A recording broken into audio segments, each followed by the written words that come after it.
దేవుని నామమునకు మహిమ కలుగును గాక. ఇంత మంచి అవకాశాన్ని కలిగించిన పరిశుద్ధాత్మ దేవునికే మహిమ, ఘనత, ప్రభావంలా ఆరోపించుచు ఉన్నాను. వాక్యం గూర్చిన అవగాహన అనే ఈ కార్యక్రమం అందరికీ అవగాహన కలుగుటకై మంచి ఉద్దేశంతో ఈ కార్యక్రమాన్ని ప్రారంభించడం జరిగింది. ఈ 1265 ఎపిసోడ్గా యెహోషువ గ్రంథం 23వ అధ్యాయాన్ని మనం ధ్యానించుకుందాం. 23వ అధ్యాయం అంతా యెహోషువ ప్రజలను ప్రోత్సహించడం జరుగుతూ ఉంది. అంటే ఇజ్రాయేలులకు వారి చుట్టూ ఉండే శత్రువుల నుండి యెహోవా శాంతినిచ్చాడు. ఇశ్రాయేలీలను యెహోవా క్షేమంగా ఉంచాడు. చాలా సంవత్సరాలు గడిచే యెహోషువ వృద్ధుడు కూడా అయిపోయాడు అన్నమాట. అంటే ఈ సమయంలో ఇశ్రాయేలు నాయకులు, కుటుంబ పెద్దలు, న్యాయమూర్తులు అందరినీ యెహోషువ సమావేశపరిచాడు. యెహోషువ ఇలా చెప్తున్నాడు, నేను చాలా ముసలివాడినయ్యాను. మన శత్రువులకు యెహోవా చేసిన వాటిని మీరు చూశారు. మనకు సహాయం చేసేందుకు ఆయన అలా చేశాడు. మీ దేవుడైన యెహోవా మీ పక్షంగా పోరాడాడు. పశ్చిమాన మహాసముద్రానికి, యోర్దానికి మధ్యగల దేశమంతా మీ ప్రజలు తీసుకోవచ్చని నేను నీతో చెప్పినది జ్ఞాపకం ఉంచుకోండి. నేను మీకు ఇస్తానని చెప్పిన దేశం అది, కానీ మీరు ఇంకా దాన్ని స్వాధీనం చేసుకోలేదు. అక్కడ నివసిస్తున్న ప్రజలను మీ యెహోవా దేవుడు బలవంతంగా వెళ్ళగొట్టేస్తాడు. మీరు ఆ దేశంలో ప్రవేశిస్తారు. అక్కడ నివసిస్తున్న ప్రజలను యెహోవా వెళ్ళగొట్టేస్తాడు. మీ దేవుడైన యెహోవా చేసిన వాగ్దానం ఇది. అయితే యెహోవా మనకు ఆజ్ఞాపించిన వాటన్నిటికీ విధేయులుగా ఉండేందుకు మీరు జాగ్రత్త పడాలి. మోషే ధర్మశాస్త్రంలో రాయబడిన వాటన్నిటికీ విధేయులుగా మనం ఉండండి. ఆ ధర్మశాస్త్రానికి విముఖులు మాత్రం కావద్దు. ఇజ్రాయేలు ప్రజలు కాని వాళ్ళు ఇంకా కొంతమంది మన మధ్య నివసిస్తున్నారు. ఆ ప్రజలు వారి సొంత దేవుళ్ళను ఆరాధిస్తూ ఉన్నారు. ఆ ప్రజలతో స్నేహం చేయవద్దు. వారి దేవుళ్ళని సేవించవద్దు, ఆరాధించవద్దు. మీ దేవుడైన యెహోవాను వెంబడించటం మీరు కొనసాగించాలి. గతంలో మీరు ఇలా చేశారు, ఇలాగే మీరు చేస్తూ ఉండాలి. మహాబలం గల అనేక రాజ్యాలను ఓడించేందుకు యెహోవా మీకు సహాయం చేస్తాడు. ఆ ప్రజలను యెహోవా బలవంతంగా వెళ్ళగొట్టాడు. ఏ రాజ్యం కూడా మిమ్మల్ని ఓడించలేకపోయింది. యెహోవా సహాయంతో ఇశ్రాయేలులో ఒకడు 1000 మంది శత్రువులను ఓడించగలిగాడు. ఎందుకంటే మీ దేవుడైన యెహోవా మీ పక్షంగా పోరాడడం వల్లనే ఇది జరిగింది. కానీ ఇలా చేస్తానని యెహోవా వాగ్దానం చేశాడు. అందుచేత మీరు మీ దేవుడైన యెహోవాను ప్రేమిస్తూనే ఉండాలి. మీరు సంపూర్ణులుగా ఆయనను ప్రేమించాలి. యెహోవా మార్గం నుండి తొలగిపోవద్దు. ఇశ్రాయేలులకు చెందని ఏ ఇతరులతో స్నేహం చేయవద్దు. వారి మనుషులను ఎవ్వరినీ పెళ్లాడకండి. అయితే మీరే కనుక ఆ మనుషులతో స్నేహం చేస్తే మీ శత్రువులను జయించేందుకు మీ దేవుడైన యెహోవా మీకు సహాయం చేయడు. కనుక ఈ ప్రజలు మీకు ఒక ఉచ్చుగా ఉంటారు. వారు మీ కళ్ళల్లో పొగల, ధూళిలా మీకు బాధ కలిగిస్తారు. మరి ఈ మంచి దేశం నుండి మీరు వెళ్ళగొట్టబడతారు. ఇది మీ దేవుడైన యెహోవా మీకు ఇచ్చిన దేశం. కానీ మీరు ఈ ఆజ్ఞలకు విధేయులు కాకపోతే దీనిని పోగొట్టేసుకుంటారు. అది మాత్రం జ్ఞాపకం ఉంచుకోండి. ఇది దాదాపు నేను చనిపోవలసిన సమయమే నాకు వచ్చింది. యెహోవా మీకోసం ఎన్నో గొప్ప కార్యాలు చేశాడు. మీకు తెలుసు. మీరు వాస్తవంగా నమ్ముతున్నారు. ఆయన చేసిన వాగ్దానాలు ఏవి ఆయన తప్పలేదని మీకు తెలుసు, తప్పలేదని తెలుసు. మనకిచ్చిన ప్రతి వాగ్దానం యెహోవా నెరవేర్చాడు. మీ దేవుడైన యెహోవా ఇచ్చిన ప్రతి మంచి వాగ్దానం నిజంగా నెరవేరింది. అయితే అదేవిధంగా యెహోవా తన ఇతర వాగ్దానాలను కూడా నెరవేరుస్తాడు. మీరు తప్పు చేస్తే మీకు కీడు కలుగుతుందని ఆయన వాగ్దానం చేశాడు. ఆయన మీకిచ్చిన ఈ మంచి దేశం నుండి బలవంతంగా మిమ్మల్ని వెళ్ళగొట్టేస్తానని ఆయన వాగ్దానం చేశాడు. మీ దేవుడైన యెహోవాతో మీరు చేసిన ఒడంబడికను నిలబెట్టుకునేందుకు మీరు నిరాకరిస్తే ఇలా జరుగుతుంది. మీరు వెళ్ళి ఇతర దేవుళ్ళను పూజిస్తే మీరు ఈ దేశాన్ని పోగొట్టుకుంటారు. ఆ ఇతర దేవుళ్ళను మీరు పూజించకూడదు. మీరు కనుక అలా చేస్తే మీ మీద యెహోవాకు చాలా కోపం వచ్చేస్తుంది.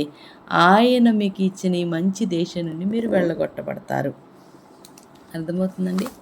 మనము దేవుడు చేసిన ప్రతి మంచి పనిని జ్ఞాపకం చేసుకుని ఇశ్రాయేలులకు ఆయన ఇచ్చిన ప్రతి వాగ్దానమును ఆయన నెరవేర్చారు. ఒక్కటి కూడా ఆయన తప్పిపోలేదు. ఆయన ఎక్కడా కూడా ఆగిపోలేదు. ఆయన చెప్పింది ఎక్కడా నెరవేర్చకుండా కూడా ఉండలేదు.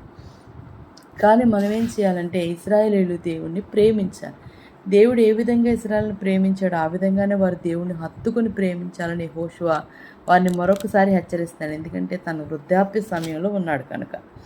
ద్వితీయోపదేశకాండం 7వ అధ్యాయం 7 నుంచి 13, 11వ అధ్యాయం 1వ వచనం, 19వ అధ్యాయం 9వ వచనం. అంటే దేవునిపై ప్రేమ, కృతజ్ఞతలు ఉన్నట్లయితే అవి ఆయన వాక్యానికి లోబడి ఆయన రాజ్యాల భక్తిహీన విధానాలకు వేరుగా నిలబడే వారి ఆంతర్యాలను పురుగొలుపుతాయి. అంటే అదే ప్రేమ, సమర్పణ కలిగి ఉండాలని క్రొత్త నిబంధన విశ్వాసులకు కూడా పిలుపుంది.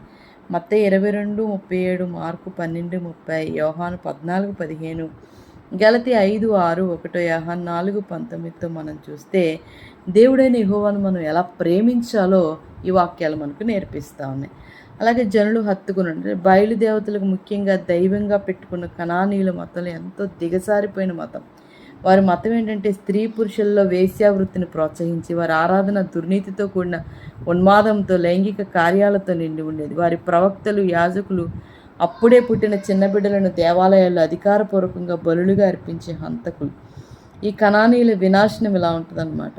అంటే కనానీయులు కలిసి ఉంటే వారు కూడా ఆ సిగ్గుమాలిన మార్గాలను అవలంబిస్తారని దేవునికి తెలుసు కనుక లోకం నుండి తన ప్రజలు వేరుగా ఉండాలని దేవుడి పిలుపు ఒక క్రొత్త నిబంధనలో పిలిపించినట్టుగా ఈ లోకంలో క్రైస్తవునికి ఒక నూతన నిబంధన పిలుపు అనేది మనకి ఉంది. అంటే ఈ లోకస్తులతో మనం కలిసిపోకూడదు, పరిస్థితులతో రాజీ పడకూడదు, పరిసరాలతో రాజీ పడకూడదు, దేవుని చిత్తంతో మాత్రమే మనం రాజీ పడాలి. ఎప్పుడు అంటే మన అనుభవపూర్వకంగా కూడా ఇవన్నీ మనం ఎరగాలన్నమాట.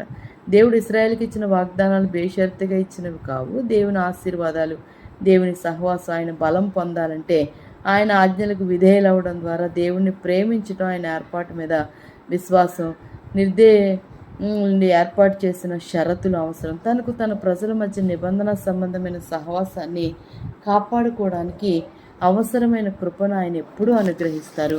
ఆయన కృప చూపుతూనే, వాత్సల్యత చూపుతూనే గద్దిస్తూ, హెచ్చరిస్తూ మనల్ని నిత్యము నడిపించే దేవుడు. ఆయన మాటకు మనం లోబడాలి, ఆయన చిత్తాన్ని మనం నెరవేర్చాలి, దేవుని యొక్క ఉద్దేశాన్ని కాపాడాలి, ఆయన ఉద్దేశంలోనే బ్రతకాలి. అదే దేవుని యొక్క చిత్తమైంది. కానీ మనమైతే ఈ లోకంలో ఏది జరుగుతున్న దానికి రాజీ పడిపోయి, ఎలాంటి పరిస్థితులు వచ్చినా దాని వైపు చూస్తూ, ఇప్పుడు ఇలా ఉంది, పరిస్థితులు ఇలా ఉన్నాయి, ఇప్పుడు నాయకులు ఇలా ఉన్నారు, మనం ఇలాగే అలాగే కాదు. ఎప్పుడు ఒకే రీతిగా ఏకరీతిగా దేవుడు ఏదైతే మనకు తెలియచేస్తారో అదే మనం నెరవేరుస్తూ దేవుని యొక్క ఉద్దేశాన్ని కాపాడుతూ ఆయన చిత్తంలో మనం ముందుకు కొనసాగాలని దేవుని యొక్క వాక్యం సెలవిస్తూ ఉంది.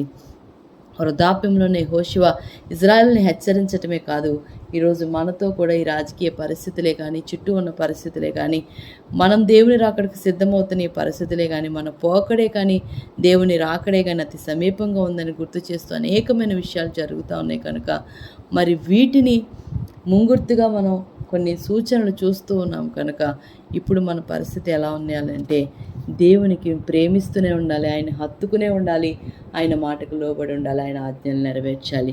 అట్టి కృప పరిశుద్ధాత్మదేవుడు మన అందరి కుటుంబాలకు అనుగ్రహించునుగాక.